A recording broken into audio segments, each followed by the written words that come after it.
Seigneur notre Dieu, nous te prions de nous diriger maintenant, d'ouvrir nos esprits, nos cœurs, nos intelligences, nos âmes. Seigneur, nous voulons invoquer ta parole et je te prie, Seigneur, que ce soit toi qui conduis ces instants, que ce ne soit pas un homme qui parle, mais toi, Seigneur. Que ta volonté s'accomplisse maintenant au milieu de nous. Amen. Alors je voudrais saluer tous ceux qui nous regardent sur Internet. Je ne sais pas ce qu'il faut faire, ça résonne. Et en particulier Lydie, qui est une sœur âgée, qui a 80 ans, qui aurait aimé venir. Et puis elle n'est pas bien dans sa santé. Alors je la salue parce que je sais qu'elle regarde maintenant. Et puis tous ceux que je ne connais pas et que je connais, donc je les salue au nom du Seigneur. Voilà, ah oui, j'ai oublié la bouteille parce qu'il fait chaud. Alors merci. Voilà, je voudrais vous parler d'un sujet qu'on n'aborde pas souvent, parce que c'est un sujet délicat, c'est la conscience. Oui. Vous en avez parlé ce matin. La conscience. C'est un sujet important et on va prendre le temps, si vous voulez, pour développer cette question parce que le Seigneur a besoin que nous ayons une bonne conscience. Alors je vais d'abord donner une définition parce que la science, c'est la connaissance exacte d'une chose. Et la conscience, c'est d'avoir la science avec soi. Donc la connaissance exacte des choses de Dieu. Conscience avec la science. Et la science de Dieu, c'est de connaître les choses de Dieu. Alors avoir une bonne conscience, évidemment, c'est d'avoir une bonne connaissance des choses de Dieu. Et la conscience, nous avons tous une conscience, que nous soyons croyants ou non. Tout le monde a une conscience. C'est un état de l'esprit. Vous savez que nous avons tous un esprit. Dieu a mis en nous un esprit. Si nous n'avions pas d'esprit, nous serions morts. L'esprit, c'est la vie. Et Dieu a mis en chacun de nous une conscience. Et dans cette conscience, il a placé des bornes de manière à ce que l'humanité puisse non seulement exister, mais se développer. Tous les hommes ont une conscience, tous. Et l'apôtre Paul disait dans l'Épître aux Romains, chapitre 2, versets 14 et 15, il dit ceci: « Quand les païens qui n'ont point la loi font naturellement ce que prescrit la loi, ils sont eux-mêmes qui n'ont point la loi, une loi pour eux-mêmes. Ils montrent que l'œuvre de la loi est écrite dans leur cœur, leur conscience en rendant témoignage, et leurs pensées s'accusant ou se défendant tour à tour. » Donc vous voyez, il y a dans tout être humain une connaissance intuitive du bien et du mal. Oh là, ça crie par là. Et c'est une marque de la main de Dieu dans chaque créature que nous sommes. Et c'est bien grâce à Dieu et aux consciences qu'il a données que la société est encore debout. Parce que la conscience interdit certains actes nocifs pour la société. Alors, c'est un grand danger pour l'humanité de voir la conscience se déformer, voire se détruire. J'ai relevé ici le plus grand danger pour la survie de l'humanité, c'est d'ignorer la conscience. L'homme peut ignorer sa conscience, il peut le faire. L'homme est libre. Mais à ce moment-là, c'est un acte de malveillance, car ignorer les repères de Dieu, c'est ignorer la société elle-même et la détruire. Et l'homme est aussi capable de déplacer les bornes que Dieu a fixées. Il est capable de bouger les bornes, bien sûr, de les modifier de telle sorte que la conscience ne puisse plus faire son travail correctement. Dans Proverbe 22, au verset 28, on lit « Ne déplace pas la borne ancienne que tes pères ont posée. » Mais les pères avaient posé les bornes parce que Dieu avait parlé. Et par la suite de la chute de l'homme, la conscience qui était en relation avec Dieu s'est trouvée séparée de l'Esprit de Dieu et en quelque sorte orpheline. Et la conscience a perdu son point de repère. Et à partir de là, elle s'est mise à se corrompre. Et comme c'est l'âme qui a pris le dessus sur l'esprit et donc sur la conscience, eh bien l'âme vient progressivement corriger ce que la conscience dit. Par exemple, quand la conscience dit « ne fais pas ci » ou « ne fais pas ça », eh bien l'âme vient derrière corriger en disant « oui, mais si tu fais cela, ça pourrait être utile pour ceci ou pour cela ». Et progressivement, la conscience et la borne bouge. La borne que Dieu avait fixée. Et nous voyons que les sentiments de l'âme, l'amour, la passion, la haine, le dégoût, les raisonnements, le savoir, la culture, tous les attributs de l'âme viennent ensemble corriger et bouger les bornes que Dieu a placées dans notre conscience. Et c'est comme ça qu'on arrive à un épisode où on dit que le bien c'est le mal et que le mal c'est le bien. On retourne les choses parce que la conscience a été retournée. À cause de cela, Dieu va être obligé de prendre des moyens parfois douloureux pour réveiller la conscience humaine. Vous savez, quand on dit que l'Église dort, vous savez ce que ça veut dire? Pour moi, ce que ça veut dire que sa conscience n'est plus réveillée. Sa conscience, elle est étouffée. Alors, le projet du malin. Je vais vous rappeler un texte qui est très important dans Ésaïe 5, au verset 20 et suivant. Il dit « Malheur à ceux qui appellent le bien mal et le mal bien, qui changent les ténèbres en lumière et la lumière en ténèbres, qui changent l'amertume en douceur et la douceur en amertume. Malheur à ceux qui sont sages à leurs yeux, qui se croient intelligents. Malheur à ceux dont la bravoure est pour boire du vin et de la vaillance pour mêler des liqueurs fortes, qui justifient le coupable pour un présent et enlèvent aux innocents leurs droits.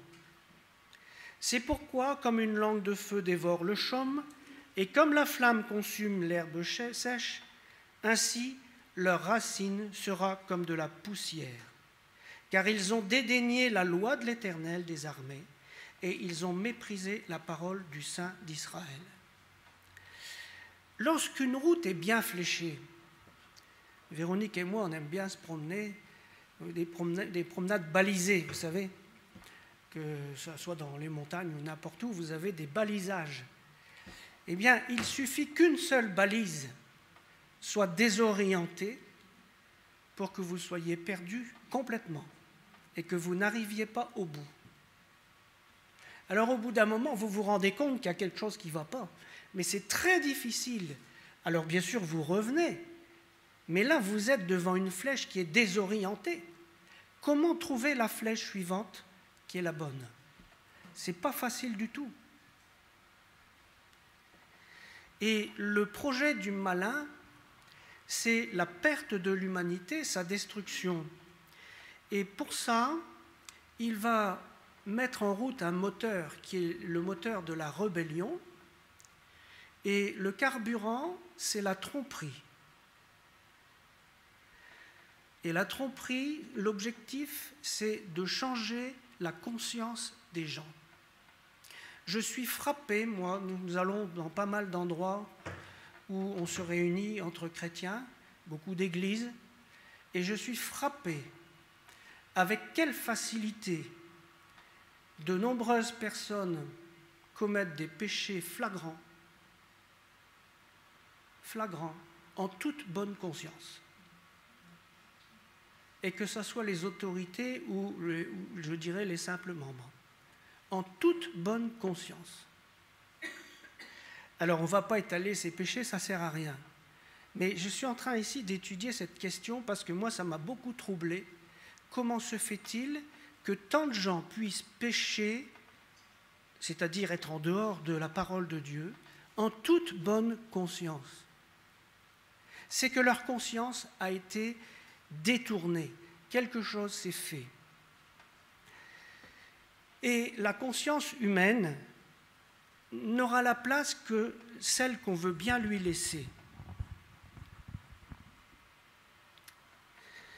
Et ici, je voudrais vous dire que la conscience va venir de rébellion, mais on ne se rebelle pas contre quelqu'un qu'on aime.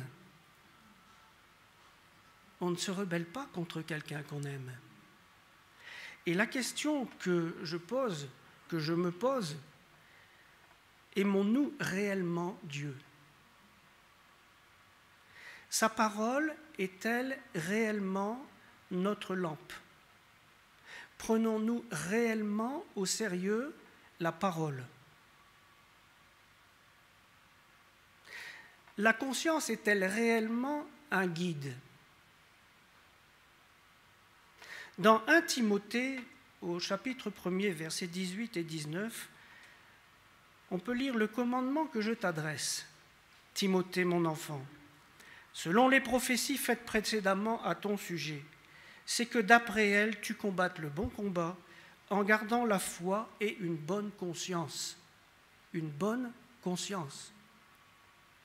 Cette conscience, quelques-uns l'ont perdue et ils ont fait naufrage par rapport à la foi. Alors, nous sommes, je ne vais pas faire un scoop, vous savez très bien que nous sommes arrivés à la fin des temps, il n'y en a plus pour longtemps. Et de nombreuses personnes dans l'Église ont perdu la bonne conscience. Et c'est ainsi qu'il est écrit dans Jean 16 au verset 2. Ils vous excluront des synagogues, et même l'heure vient où quiconque vous fera mourir croira rendre un culte à Dieu. Et vous savez que, bien sûr, je ne vais pas parler des égorgeurs, mais vous savez qu'il y a des tueurs dans les églises. On peut tuer avec la langue, bien sûr. La conscience, pour être fiable, doit être éclairée par les Écritures. Mais là encore se pose un problème, parce qu'à partir des Écritures, les hommes ont proposé toutes sortes de doctrines qui se contredisent les unes les autres. Et la parole, bien sûr, elle est là pour nous éclairer, mais encore faut-il savoir lire et comprendre les Écritures. J'ai lu un article de M. Labelle qui dit « Paul exhortait Timothée à exposer justement, c'est-à-dire littéralement découper droit, la parole de vérité, c'est-à-dire laisser chaque partie de la Bible à la place qui est la sienne, on ne peut pas, et on ne peut pas non plus appuyer une doctrine sur un verset, sachant qu'il y a éventuellement d'autres versets qui parlent de la même chose, et il faut que tous soient d'accord. Alors, j'ai relevé 3 états de la conscience. Le premier état, je dirais que c'est la conscience corrompue. C'est l'état de la conscience lorsque nous restons sciemment, volontairement dans le péché et que nous dédaignons les appels de Dieu. C'est-à-dire que nous savons que ce que nous commettons, c'est mal, mais peu importe, puisque Dieu ne réagit pas, continuons. Entre parenthèses, je voudrais souligner une chose qui est rarement étudiée, il faudra qu'on le fasse une fois. Mais vous savez que quand Ananias et Saphira ont menti au Saint-Esprit, ils sont morts. Et pourtant, nous étions dans le temps de la grâce. D'accord ? Or, moi, je peux vous dire que des Ananias et Saphira, il y en a des centaines dans les églises. Et ils ne meurent pas. Alors, il y a une explication à tout ça qu'on ne va pas donner maintenant, mais il y en a une.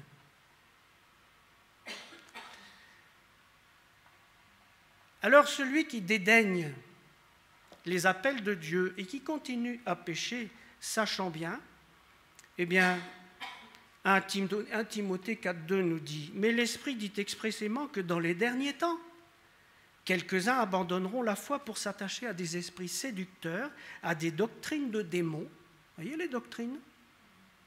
Par l'hypocrisie du faux docteur portant la marque de la flétrissure dans leur propre conscience. Vous voyez, c'est dans la conscience que ça se passe. Et des gens qui font métier d'annoncer la parole de Dieu. Ils en font leur métier presque. Mais leur vie est en contradiction avec ce qu'ils disent. Alors, il est écrit dans Tite 3,11 « Éloigne-toi après un premier et un second avertissement de celui qui provoque des divisions, sachant qu'un homme de cette espèce est perverti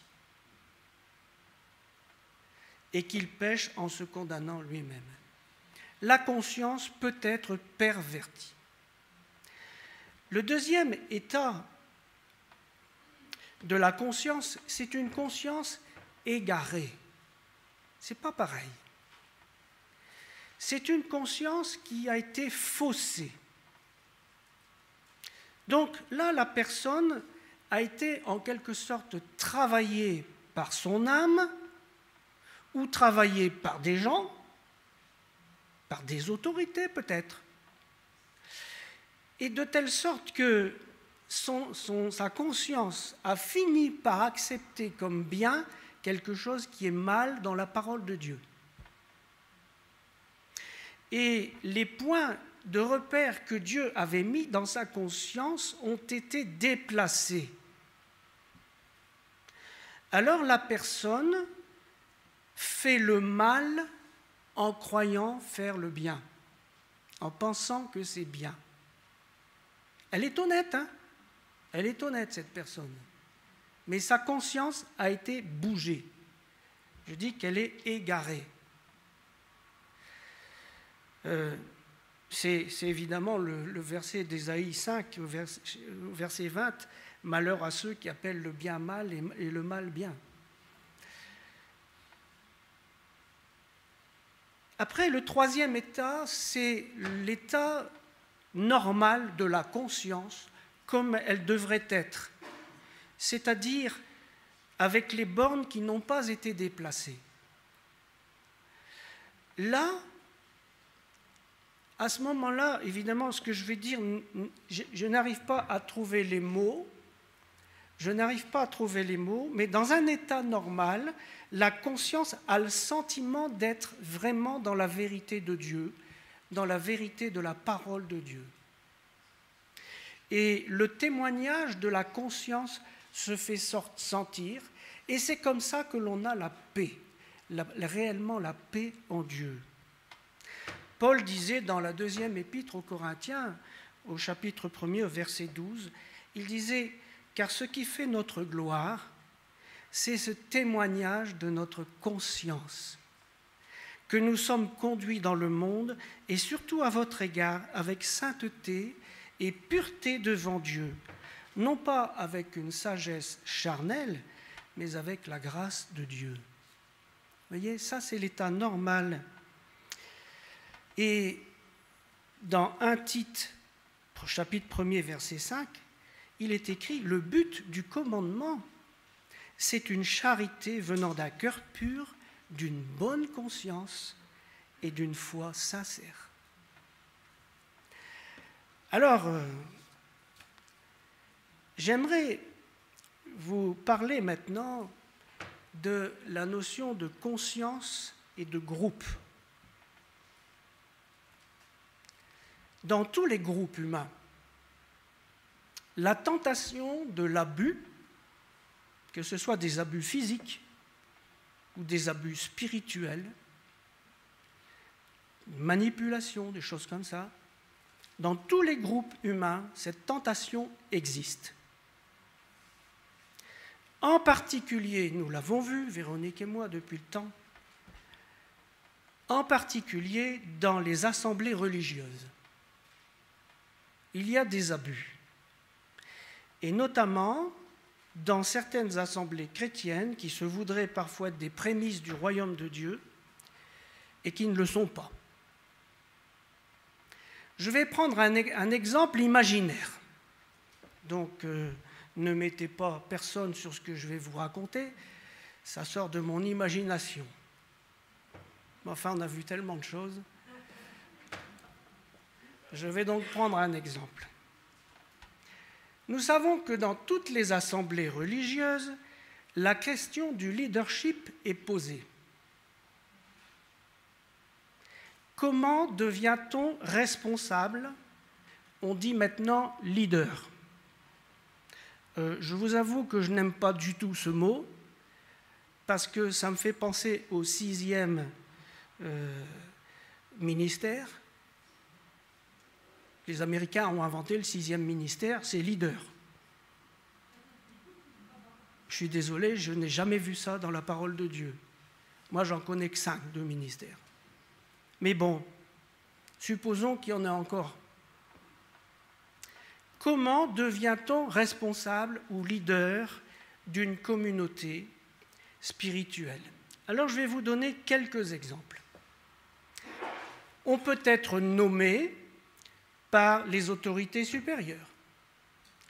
On peut devenir leader suite à un appel dans une prophétie, alors qu'elle soit vraie ou fausse. On peut devenir leader parce qu'on a un diplôme. On a fait 3-4 ans d'études pour devenir pasteur, on peut devenir pasteur automatiquement. On peut devenir leader parce qu'on a une ascendance naturelle. Moi, je connais des gens comme ça, qui ont une ascendance naturelle. Quand ils arrivent, hop, ils prennent la parole, tout le monde les écoute, même s'ils disent des bêtises. Ils ont une ascendance. On peut devenir leader par une prise de pouvoir suite à des événements opportuns. On peut créer une assemblée de toutes pièces et en être le leader. Ça peut être aussi le fruit d'une ambition. Ça peut être la succession du leadership du père envers son fils, etc., etc. Vous voyez toutes les façons dont on peut devenir leader d'une communauté religieuse. Maintenant, prenons le cas, je fais exprès, d'un leader qui est venu par la voie du péché. D'accord? Ça existe. Et seulement ce péché est tellement bien caché, habilement caché, que, eh bien, les autres pasteurs vont le reconnaître. Ils vont cautionner le fait qu'il soit installé. Ils vont donner leur bénédiction, parce que finalement, ils n'y ont vu que du feu. Ils n'ont rien vu. Et au bout du compte, ils vont déculpabiliser le fauteur. Et l'histoire continue tranquillement. L'assemblée va son chemin. De nouvelles personnes arrivent dans l'assemblée et elles ne connaissent pas le point de départ. Et leur présence est encore une caution pour le leader. Une preuve que Dieu est d'accord. Alors je pose cette question maintenant. Comment un homme dans cette position peut-il arriver à la repentance? Vous savez que les autorités ont un pouvoir extraordinaire pour déculpabiliser les gens. Et aussi inversement pour les culpabiliser. Mais le pouvoir des autorités est immense. Satan a mis un antidote à la repentance. Nous devons comprendre que ce que nous avons pensé, ce que nous avons dit, prononcé, tout ce que nous avons fait, est une réalité dont chacun de nous, nous sommes responsables. Le péché, c'est le péché. Dans le royaume de Dieu, il n'y a pas de circonstances atténuantes. Le péché, c'est le péché. Le péché doit être amené à la croix, quelle qu'en soit son origine et sa forme. Et l'antidote diabolique à la repentance, c'est la manipulation de la conscience. Parce qu'alors, quand votre conscience est manipulée, vous ne reconnaissez plus le péché et vous n'arrivez jamais à la repentance. La repentance est un cadeau de Dieu. Et sans le savoir, vous savez, nous utilisons, nous, des méthodes qui permettent d'endormir notre conscience. Par exemple, vous connaissez cette vieille méthode qui consiste à dire « Oh, tout ça c'est du passé, n'en parlons plus ». Et puis, il y a le rituel de la purification. Je me suis confessé, je m'en lave les mains. Et puis, la victime, s'il y a une victime, eh ben, elle l'a bien cherché. Je ne pouvais pas faire autrement. Eh oui. Puis il y a le déni par les mots aussi. Accompagné dans une mort paisible. On dit accompagné dans une mort paisible au lieu d'euthanasier. Ben oui, mais c'est gentil d'accompagner dans une mort paisible, non? On endort la conscience. On parle dans les guerres de dommages collatéraux. Ah bon? Il faudrait peut-être dire meurtre, massacre. C'est la vérité, non? Et puis, dans les sociétés, on dissout les responsabilités. Et alors, on dit, ben, je n'ai fait qu'obéir aux ordres.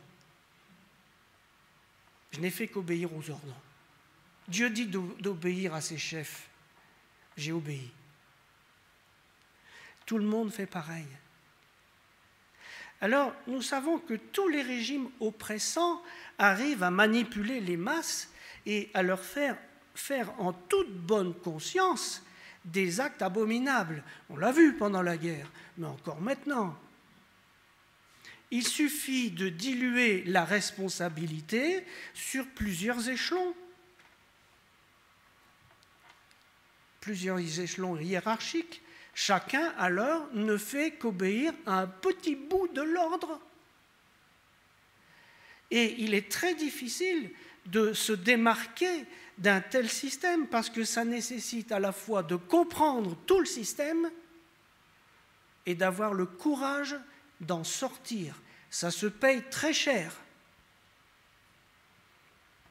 Dans un tel système est en place, la personne soumise au système agit en toute bonne conscience, parce que le poids du péché a été fractionné en petits morceaux, de telle sorte que chacun ne voit même plus qu'il s'agit d'un péché. Et c'est comme ça qu'on a massacré les Juifs. Mais bien sûr. Ah, mais moi, je ne faisais que fermer la porte des trains. Je ne faisais que ça.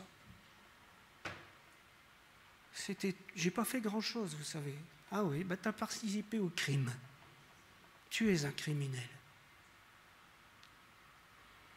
Quand il y a péché, vous n'avez pas remarqué, il y a toujours la culpabilité qui est là comme un nuage noir, et cette culpabilité, elle va se poser sur la tête de quelqu'un. Et vous n'avez pas remarqué que le malin est suffisamment habile pour faire poser ce nuage noir sur la tête de la victime. Quand il y a des femmes qui sont violées, bien souvent ce sont elles qui se sentent coupables, alors que l'auteur du viol, il a sa conscience tranquille. Il y a cette espèce de nuage-là qui est là, je ne sais pas comment l'appeler, qui est là et qui descend et le malin est suffisamment malin pour le faire descendre sur la victime. Ça, c'est très injuste. Mais je voudrais vous dire une chose, c'est qu'il y a un verset que j'aime bien dans la parole, et tout petit, qui est dans le Proverbe 13, verset 21. Les pécheurs, qu'ils soient poursuivis par leur mal. Qu'on le veuille ou non, la parole de Dieu s'exécutera toujours. Et même si l'on parvient à mettre son péché dans un cercueil de plomb et perdu au fond de notre inconscient, le mal que nous avons fait travaille toujours jusqu'au moment où on viendra mettre ce mal au pied de la croix. Et si on ne vient pas le mettre au pied de la croix, il travaille, ce mal. Et il ressortira d'une manière que l'on ne s'attend pas et d'une forme que l'on n'imagine pas. Dans 2 Pierre, au chapitre 1er, et au verset 9, il est dit « Celui qui n'a pas reçu la science de la tempérance, etc., celui en qui ces choses ne sont point est aveugle, il ne voit pas de loin. Il ne voit pas de loin. Et regardez pourquoi. Il a mis en oubli la purification de ses anciens péchés. » Ah ça alors. C'est pourquoi il est insensé, et même, je dis, dangereux et stérile, de vouloir camoufler ses fautes. Est-ce qu'on croit pouvoir échapper à Dieu? Et la parole nous dit que Dieu est patient. En plus de ça, nous voyons que dans le mode de gouvernement que Dieu a choisi pour le moment, le châtiment ne tombe pas. Nous péchons tous de toute manière. Et les châtiments ne tombent pas sur nos têtes. Vous n'avez pas remarqué? Mais ça ne veut pas dire que Dieu soit d'accord avec nos péchés. Dieu a choisi un mode de gouvernement qu'on appelle le mode de la grâce, c'est-à-dire le mode de la patience. Et il attend que chacun de nous, par sa conscience renouvelée, arrive à faire ressortir tout ce qui a été moche dans notre vie et l'amène au pied de la croix. Il use de patience envers vous, ne voulant qu'aucun périsse, mais voulant que tous arrivent à la repentance. Alors, il faut que chacun fasse un examen de conscience. Ce n'est pas moi qui le dis. 2 Corinthiens 13,5, examinez-vous vous-même. Pour savoir si vous êtes dans la foi, éprouvez-vous vous-même. Dans 1 Corinthiens 11, 28, dans Galates 6, 4, que chacun examine ses propres œuvres, etc. Alors maintenant, je voudrais vous parler du rôle de la mémoire. Pascal disait, la mémoire est nécessaire à toutes les opérations de l'esprit.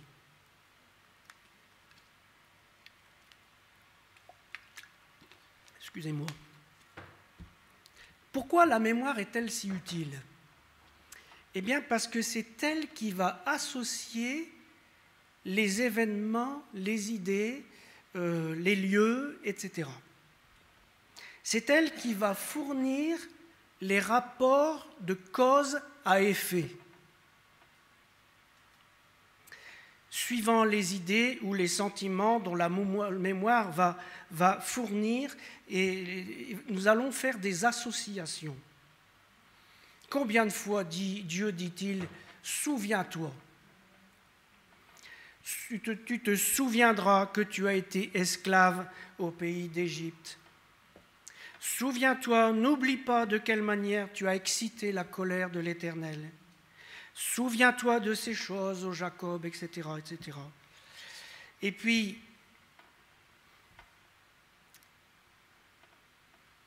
quand le Seigneur Yeshua est parti, dans Jean 2,17, il nous est dit « Ses disciples se souvinrent ». Dans Luc 24, 6, 8, « Il n'est pas ici, mais il est ressuscité. Souvenez-vous de quelle manière il vous a parlé. » Donc, sans arrêt, Dieu fait appel à notre mémoire. La Sainte Seine est un mémorial. Faites ceci en mémoire de moi. Alors, bien sûr, la mémoire, on dit quelquefois que c'est un muscle, qu'on peut la faire travailler, etc. Et quelquefois, on dit des âneries aussi. Moi, j'ai entendu des gens qui disent quand vous pardonnez, si vous gardez la mémoire des faits, c'est que vous n'avez pas pardonné. Ça, c'est une ânerie, mais alors, monumentale. Et moi, je voudrais posez-vous la question, est-ce que vous savez maîtriser votre mémoire? Moi, je ne sais pas. Je ne sais pas maîtriser ma mémoire. Et vous n'avez pas remarqué qu'on se souvient très très bien des mauvais coups qu'on nous a faits?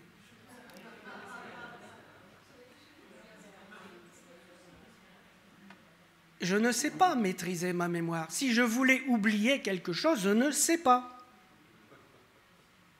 Je ne sais pas. Est-ce que vous savez? Non. Et la mémoire est très importante. Et si Dieu nous a donné une mémoire, c'est bien qu'elle doit être utile. Alors, la mémoire aura un rôle dans la vie future, dans l'au-delà. On voit bien dans l'histoire du riche et du pauvre qui meurt, le riche, on lui dit « Mon enfant, souviens-toi que tu as reçu des biens pendant ta vie. Souviens-toi. » Et quand Jésus va revenir, quand il va faire le jugement des nations, il va dire « J'étais malade et vous ne m'avez pas visité. » Ah, quand, Seigneur, ne t'avons-nous pas visité? Ben, souviens-toi.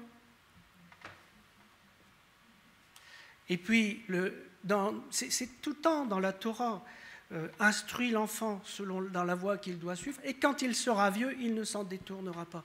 Pourquoi? Parce que tu remplis sa mémoire. Tu les inculqueras à tes enfants. Prends garde à toi et veille attentivement sur ton âme tous les jours de ta vie, de peur que tu n'oublies ces choses. Donc Dieu veut absolument que nous gardions la mémoire. Parce que quand il va rétablir dans son état notre conscience, il va ramener à la mémoire des choses que nous avons faites qui n'étaient pas belles et que nous devrons amener au pied de la croix.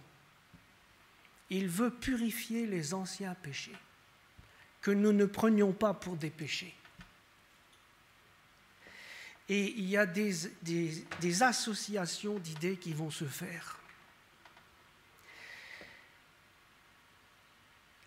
Il faut absolument que, en plus de la mémoire, la lumière vienne afin de rétablir la conscience et remettre les bornes à leur place si elles ont été déplacées. Parce que c'est la lumière qui nous guide, et cette lumière, elle est contenue dans la parole de Dieu. La parole est esprit et vie. Ce n'est pas un livre ordinaire. C'est la parole de Dieu. Dans Proverbe 6, 23, on peut lire « Le précepte est une lampe et l'enseignement une lumière, et les avertissements de la correction sont le chemin de la vie. Ils te préserveront. » C'est grâce à la lumière que nous pourrons être affranchis et libres.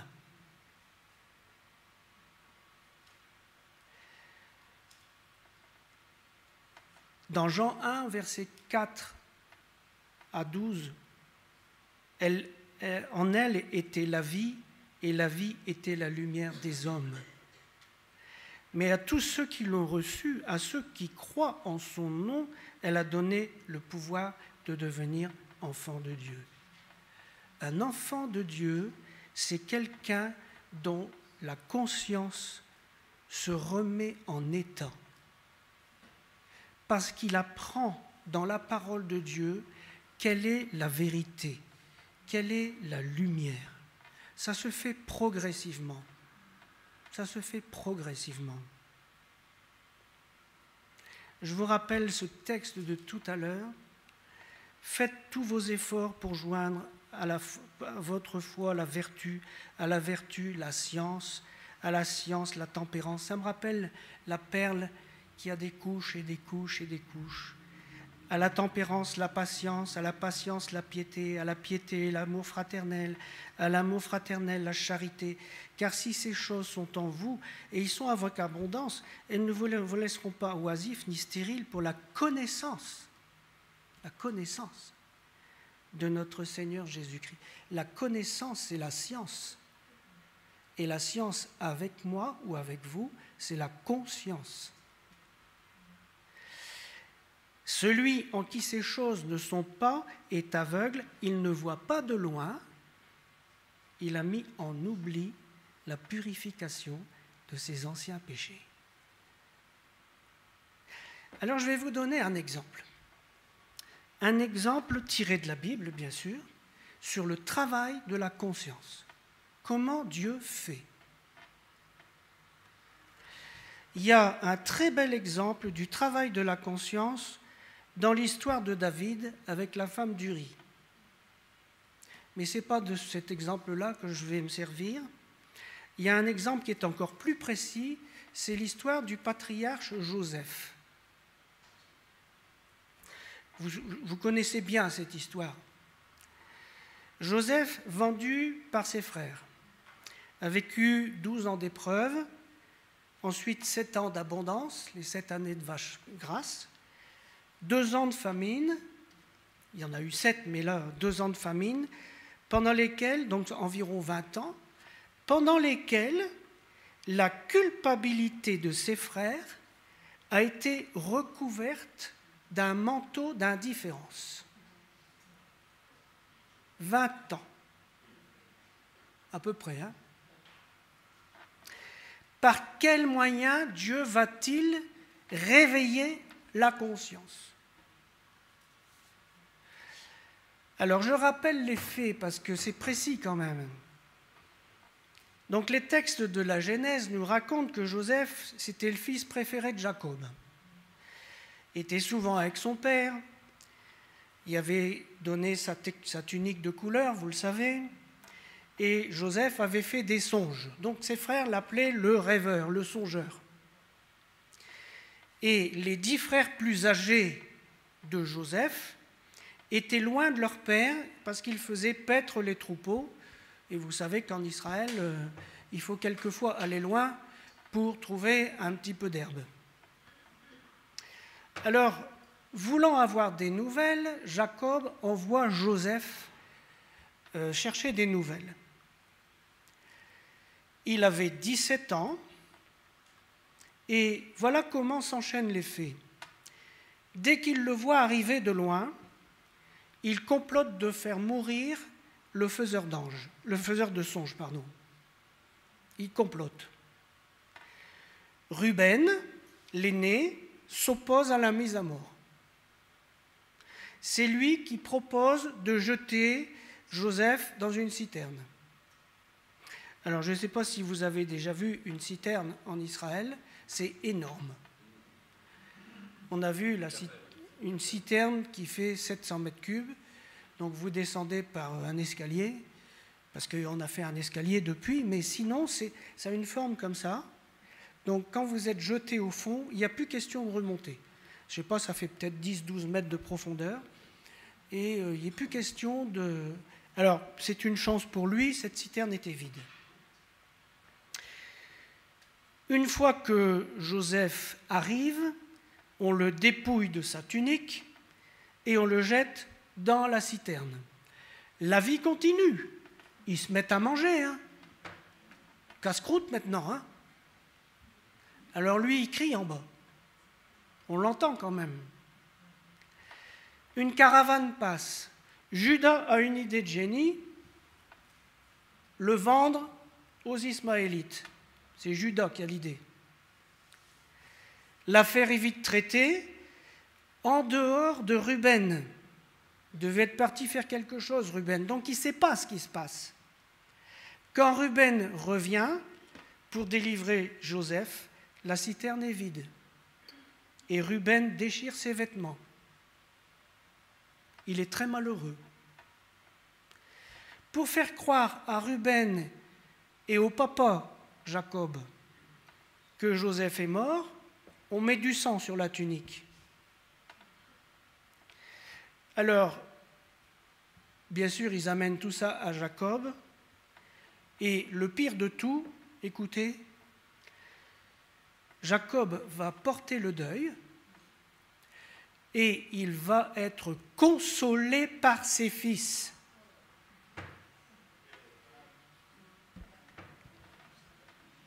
C'est pas beau ça? C'est pas beau ça? Des fourbes,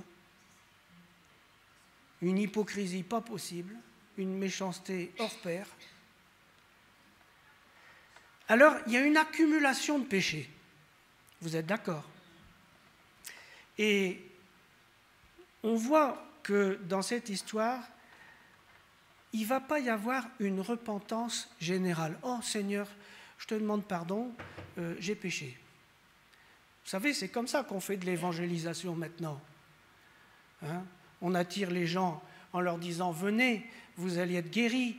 Venez, votre couple sera réparé, etc. » On les attire avec des bonbons, j'allais dire. On fait du marketing. Est-ce que vous voulez donner votre vie au Seigneur? Oh oui. Ah oui. Comme ça, j'aurai plus de dettes. Comme ça, je serai guéri. Comme ça, avec ma femme, ça ira mieux, etc. Et ça donne quoi? Ça donne quoi? Est-ce que la vie des gens a été passée en revue? Pas du tout. Alors, comment Dieu va-t-il faire avec ses fils d'Israël? Vous savez qu'il y a une famine à un moment donné. C'est Dieu qui l'a voulu. Et pourquoi il l'a voulu? Pour les coincer.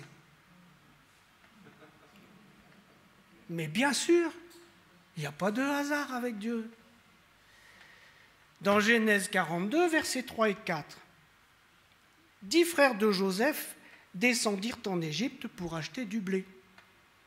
Jacob n'envoya pas avec eux Benjamin, frère de Joseph, dans la crainte qu'il ne lui arrivât quelque malheur. Alors, on dit toujours, venez à Jésus, Jésus, il est bon, il est gentil, etc. etc. Bon, écoutez un peu. Ici, Joseph, c'est une image de Yeshua, c'est une image du Mashiach. Et son serviteur, une image de l'Esprit Saint. Alors je lis, Genèse 42, versets 7 et 8. Joseph vit ses frères. Tout de suite, il les reconnaît. Et les reconnut. Mais il feignit d'être un étranger pour eux. Il leur parla durement. Et il leur dit, d'où venez-vous? Ils répondirent du pays de Canaan pour acheter des vivres. Joseph reconnut ses frères, mais eux ne le reconnurent pas. Joseph se souvint des songes qu'il avait eus à leur sujet, et il leur dit, vous êtes des espions. C'est pour observer les lieux faibles du pays que vous êtes venus. Autrement dit, Joseph, le Machiar, si vous voulez, il les reçoit, on ne peut pas plus froidement. On est loin, hein? On est loin hein, de ce qu'on fait, nous, dans nos assemblées. Ils sont reçus froidement. Et non seulement ils sont reçus froidement, mais il les accuse. Il connaît le cœur de ses frères. Et il va utiliser toute sa pédagogie pour les amener à la repentance. Et la repentance, c'est le vrai cadeau de Dieu. Je dis toujours que les cadeaux de Dieu, la guérison par exemple, c'est vrai que c'est un cadeau de Dieu. Mais qu'est-ce que j'en ai à faire d'aller en enfer guéri et en bonne santé? La véritable guérison, c'est la guérison de l'âme.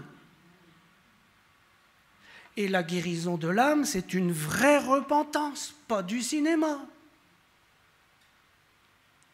Alors ça commence par une accusation, un accueil froid. C'est étonnant, hein? C'est la pédagogie de Dieu. Moi, quand le Seigneur est venu me chercher, il a mis un mur devant moi. Je ne vais pas vous raconter ça maintenant, mais il a mis un mur devant moi. Je me suis cogné sur le mur. C'est vrai que je me battais souvent quand j'étais petit. Et là, le Seigneur il a dit, ben maintenant c'est avec moi que tu vas te battre. Et j'ai perdu. J'ai perdu. Il a fallu 1 an et demi, 2 ans, pour que je dise, bon ben maintenant c'est bon. J'ai compris. Mais voilà, alors il a des pédagogies hors normes. Et voilà ce que ces 10 frères disent. Dans Genèse 42, versets 11 à 14, nous sommes tous fils d'un même homme. C'est vrai, ils ne mentent pas. Nous sommes sincères. Tes serviteurs ne sont pas des espions. Il leur dit nullement, c'est pour observer les lieux faibles du pays que vous êtes venus. Ils répondirent, nous, tes serviteurs, nous sommes 12 frères, fils d'un même homme du pays de Canaan. Et voici le plus jeune est aujourd'hui avec notre père, et il y en a un qui n'est plus. Et Joseph leur dit, je viens de vous le dire, vous êtes des espions. Quelle drôle de pédagogie. Alors, ils disent, nous sommes sincères, c'est-à-dire qu'il y a une version officielle de tout ce qui s'est passé il y a 20 ans, il y a une version officielle qui est sortie, c'est qu'il y a un frère qui a disparu. Et nous sommes sincères. Et ils se tiennent à cette version officielle. Je vais vous dire, la sincérité, c'est une belle chose, mais ça n'est pas toujours la vérité. Je dis toujours la même chose, vous l'avez sûrement déjà entendu, mais je peux très bien prendre sincèrement le train pour Paris et arriver à Bruxelles. Donc la sincérité, ce n'est pas la vérité.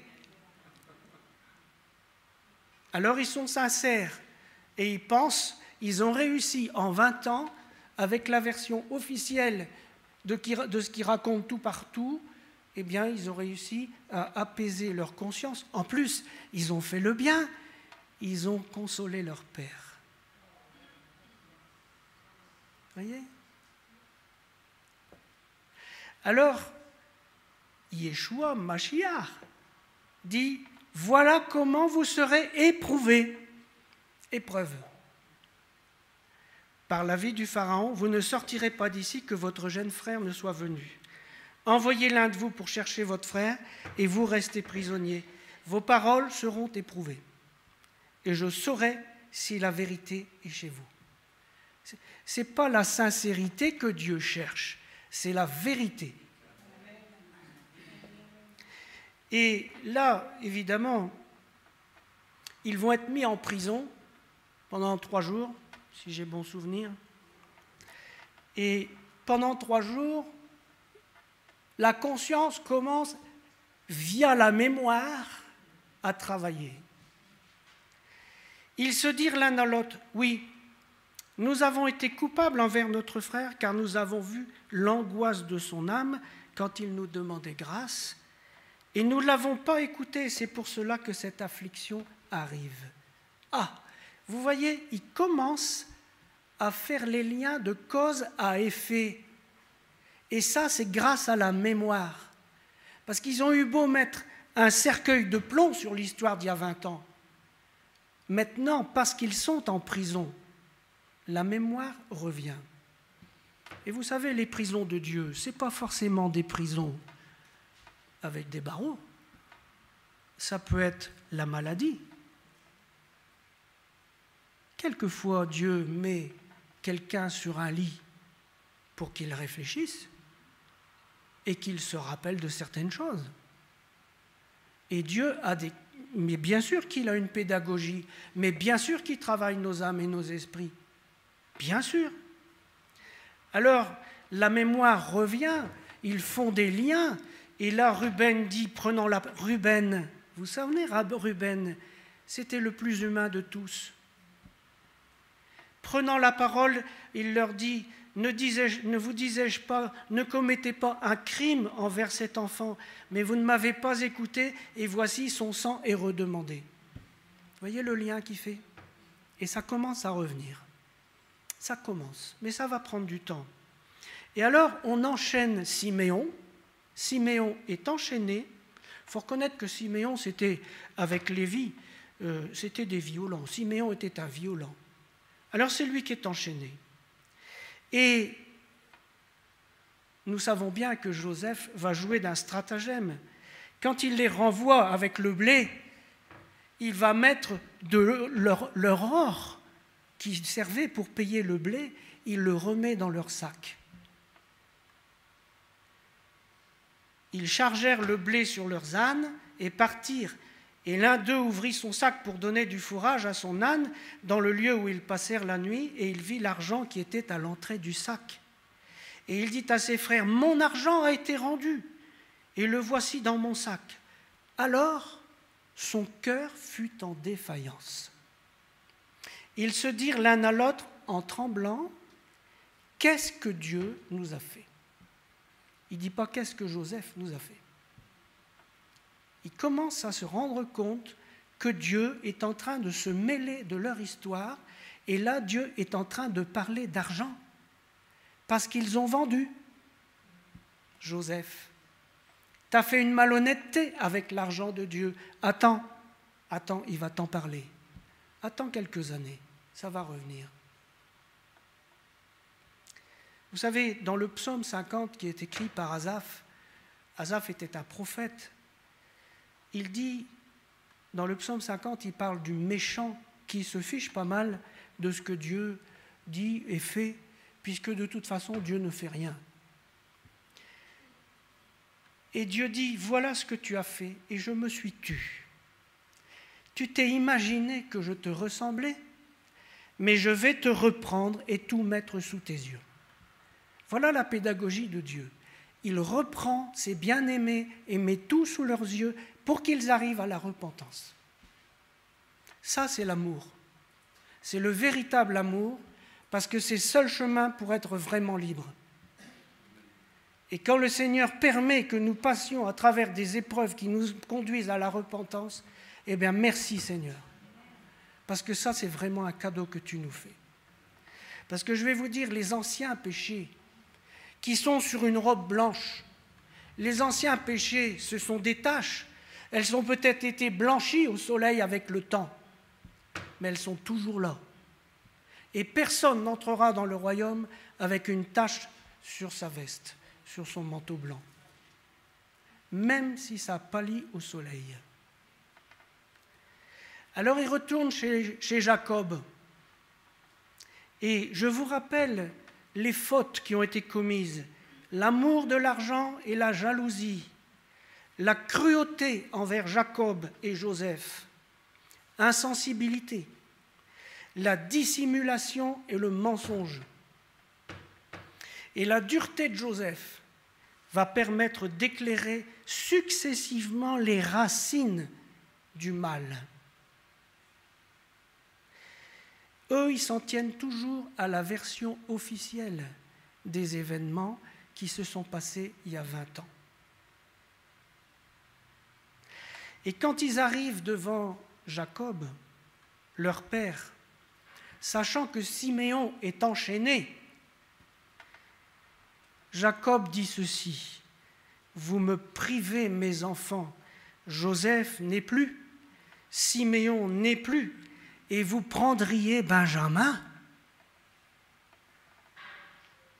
Et c'est encore Ruben, le plus gentil, qui dit à son père: « Tu feras mourir mes 2 fils si je ne te ramène pas Benjamin. » Ses tripes sont en train de se travailler. Quelque chose se passe dans son cœur. Alors, ils s'en vont, ils retournent, parce qu'il manque de blé. Dieu soit loué, tu as fait une famine. Sans la famine, il n'y aurait pas de repentance. Sans le désert, si je ne te conduis pas au désert pour te parler, elle sera où la repentance? La fiancée monte du désert. La fiancée monte du désert.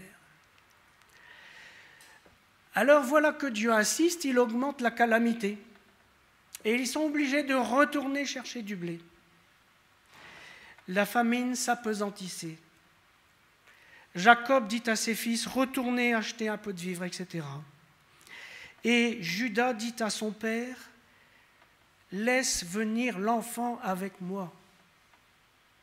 Si je ne le ramène pas auprès de toi, si je ne te le remets pas devant ta face, je serai pour toujours coupable devant toi. » Voilà que Judas, celui qui vendait Joseph, se met à avoir des sentiments.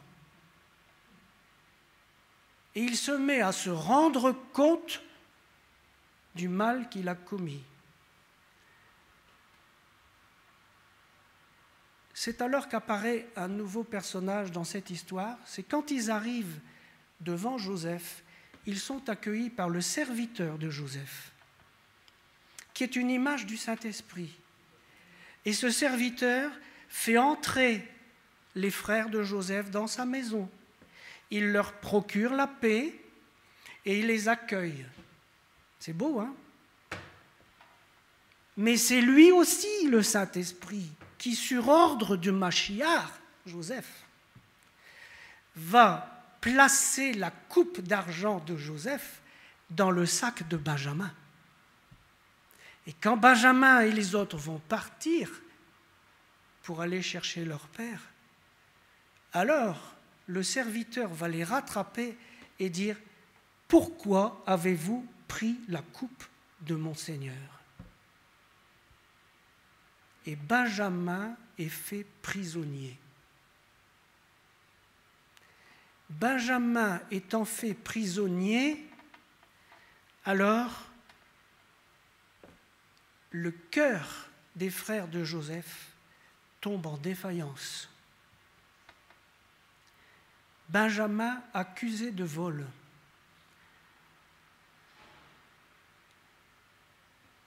Il est dit que Judas s'approcha de Joseph et dit: « De grâce, mon Seigneur, que ton serviteur puisse faire entendre une parole à mon Seigneur. Nous avons un vieux père.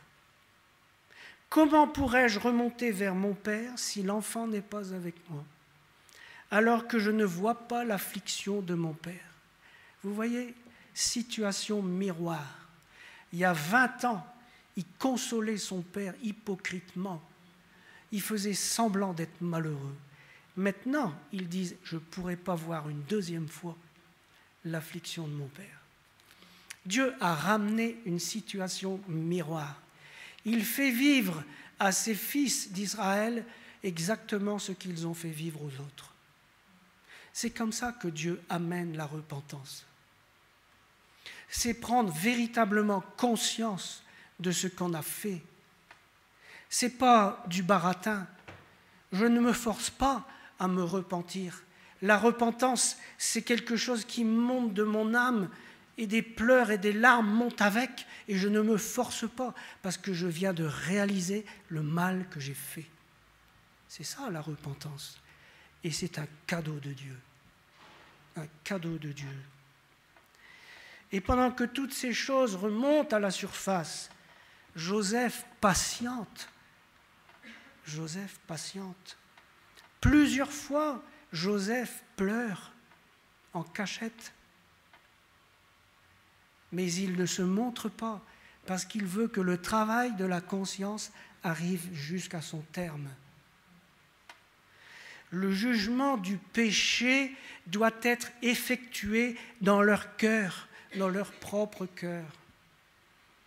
Et c'est pour ça que Dieu organise tout cet environnement. C'est comme ça qu'il fait.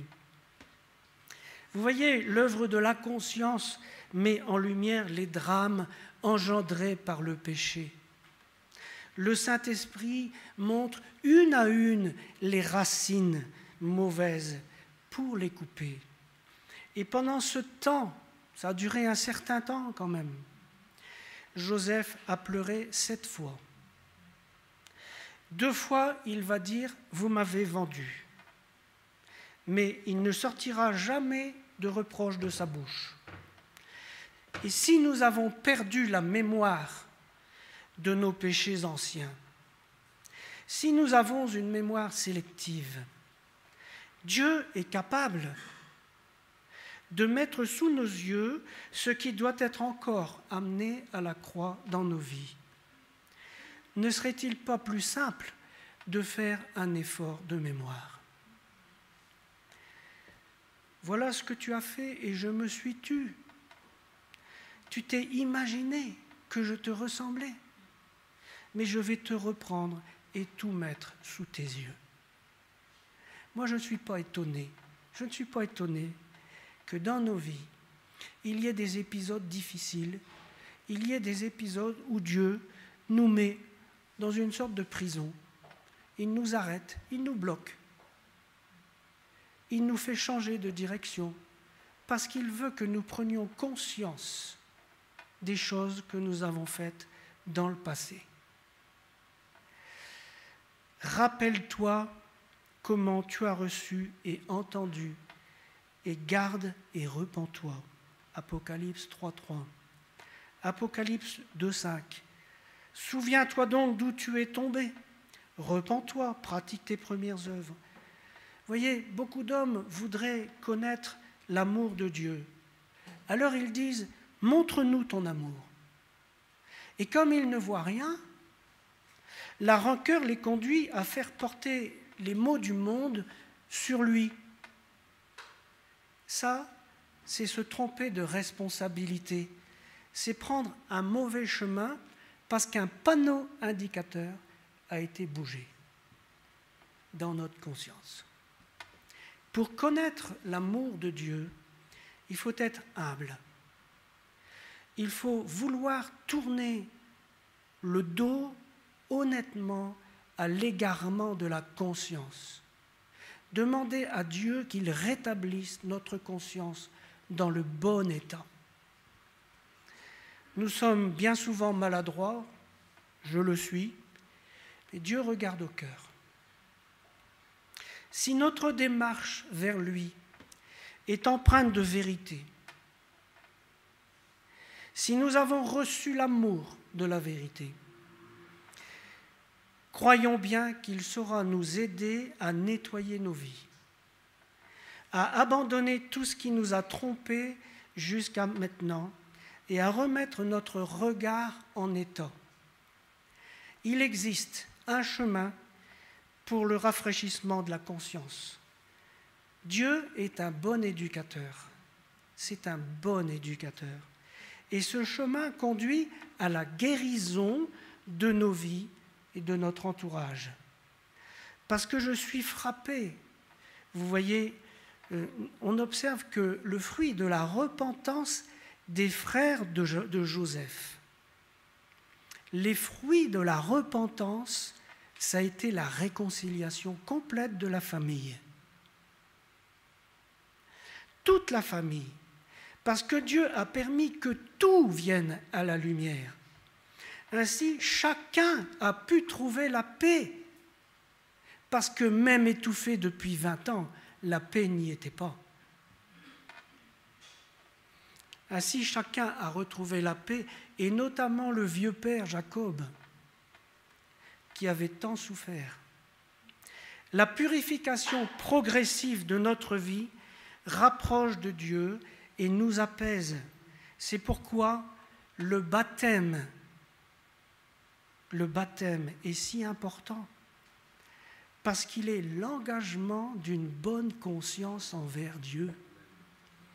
Seigneur, rétablis ma conscience. Seigneur, je veux faire un effort pour étudier ta parole afin que ma conscience soit rétablie. Dans 1 Jean 3, versets 21 à 22, il est dit « Bien-aimés, si notre cœur ne nous condamne pas, nous avons de l'assurance devant Dieu. Quoi que ce soit nous demandions, nous le recevons de lui parce que nous gardons ses commandements et que nous faisons ce qui lui est agréable. Quand on garde ses commandements, croyez bien que la conscience se rétablit. Alors, je termine par un petit verset que j'aime beaucoup, Matthieu 5, 8. « Heureux ceux qui ont le cœur pur, car ils verront Dieu. » Que le Seigneur vous bénisse.